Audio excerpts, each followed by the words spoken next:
How do you learn a language? Well, guys, in this video, I'm going to break down my evidence-based strategy to acquire languages, to learn languages, and anything you really need to know how to learn a language. So if you're trying to learn a language and you're struggling, or even if you're not struggling, this video is going to be super useful because I'm just going to walk through a bunch of different things, explaining how things work, so you can go into the whole language learning process without really, hopefully not struggling as much. So first things first, how does one actually acquire a language? And you'll see why I use the word acquire in a second.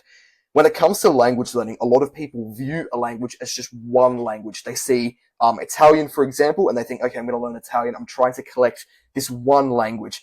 That's not actually the case. Every single language is a collection of many, many different skills. For example, in Italian, you've got Italian pronouns, you've got Italian verbs, you've got verb conjugation, cases, you've got a bunch of, that's just a few random things I thought of, but there's so many different skills within a language. There's different vocab groups, there's counting, there's tons and tons of different things that you need to know to be able to consider yourself proficient or fluent in that language.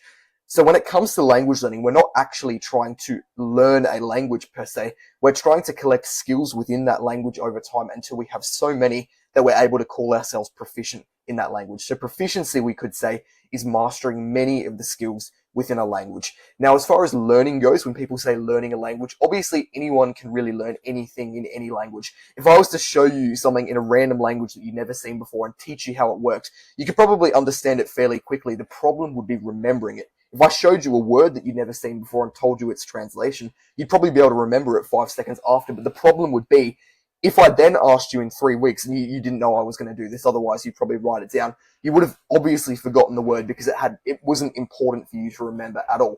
So learning is actually to do with long-term memory. When we talk about learning a language, we're talking about locking it into our long-term memory. So the way our brains work is they are basically designed to prioritize important information and to improve its stuff. This is all evolutionary. It's been passed down through natural selection. The people whose brains weren't able to function and do this effectively died out. And so everyone that's currently alive has brains that are designed to prioritize important information. A word that you might have heard of, but you might not know what it means, is neuroplasticity. Neuroplasticity is basically the brain's ability to rearrange itself and rearrange its neurons effectively to grow and to learn over time and to evolve. And when it comes to language learning, if you can't teach your brain that the foreign language you're learning is important, your brain really has no reason to remember it. Think about it. If you're learning French, for example, and you've never really encountered French before in your life and you just decided you want to learn it, your brain doesn't really have a reason to see that as important because you've never actually done it before. So what you need to do to lock the new stuff into your long-term memory is find different ways of teaching your brain that this information is actually crucial and that it needs to rearrange itself to be able to speak French. And we'll talk about how to do that on the next slide.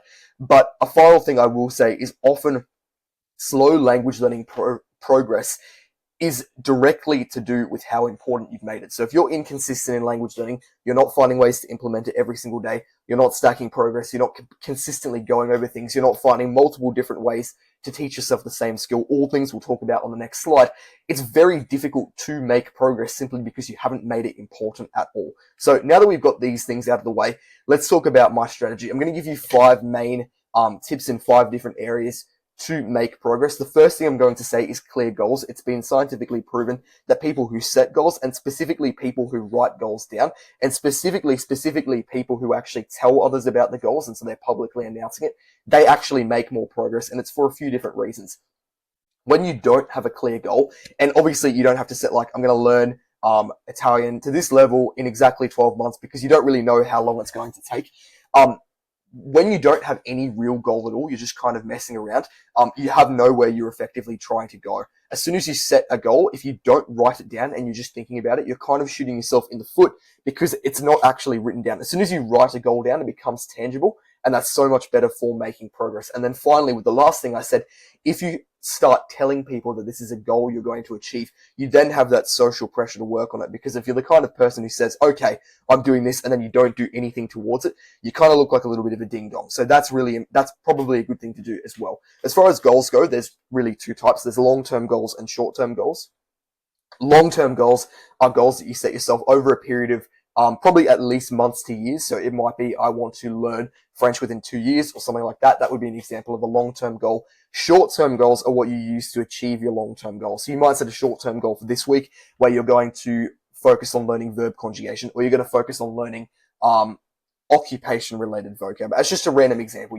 Or you're going to focus on reading, chapter 1 in this book and learning the words you don't know. Just little goals like that are also really, really good for making progress because they keep you locked on. And the final thing I'll say on number 1 is having laser focus. People who have laser focus make much more progress. If you're messing around in different languages when you actually only want to learn one, you want to become proficient in one, you're not doing the stuff you say you're going to do, etc., you're not going to make as much progress. So make sure you are focused once you set your goals. You do focus on them. Obviously, you don't have to live, breathe, and only focus on that. You can do other stuff as well, but just make sure you are actually following your goals, because it's a problem I see where people set themselves goals and then they don't actually make progress on them because they just put them out of sight and don't look at them.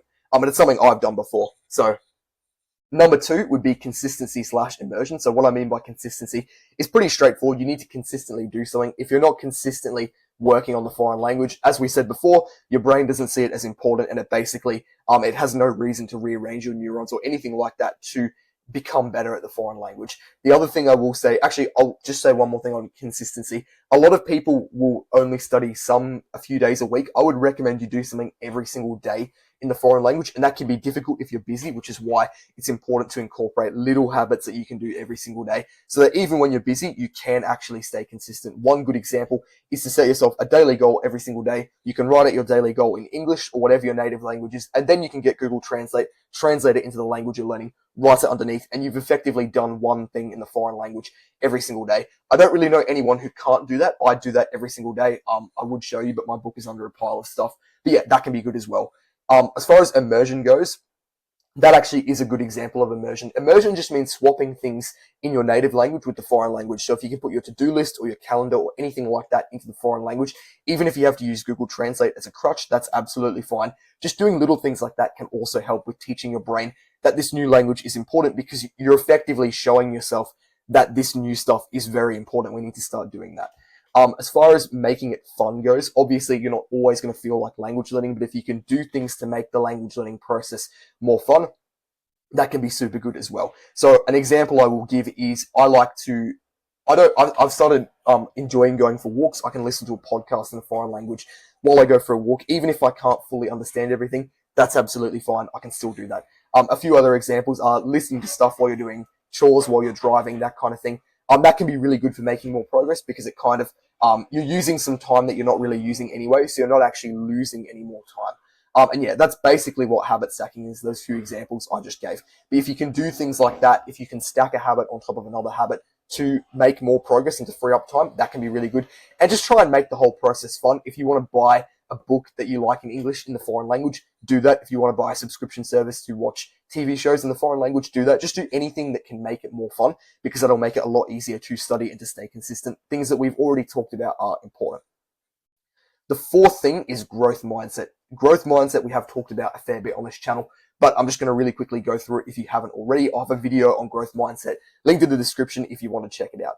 But growth mindset is effectively the mindset that you believe you can make progress. A lot of people have what's called a fixed mindset, where they don't actually believe they can make any progress. They think they're stuck. They can't actually improve their own intelligence. They can't learn anything. And that's not true at all. But unfortunately, beliefs are the laws that govern your reality. And if you believe that you can't make any progress, it's very easy to get bogged down and not actually get anywhere. So yeah. Just someone dropping off a parcel. So I get a bit suspicious whenever anyone drives up on our driveway. I think we're about to get robbed or something.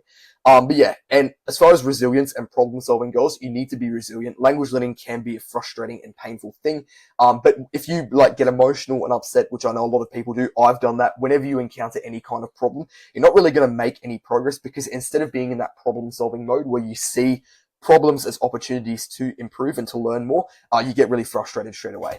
And the fifth thing I will say is to try and put some skin in the game. So although you can learn a language for free, I'd highly, highly recommend you do something, whether it's a time investment or a money investment, to actually lock yourself into the language learning process.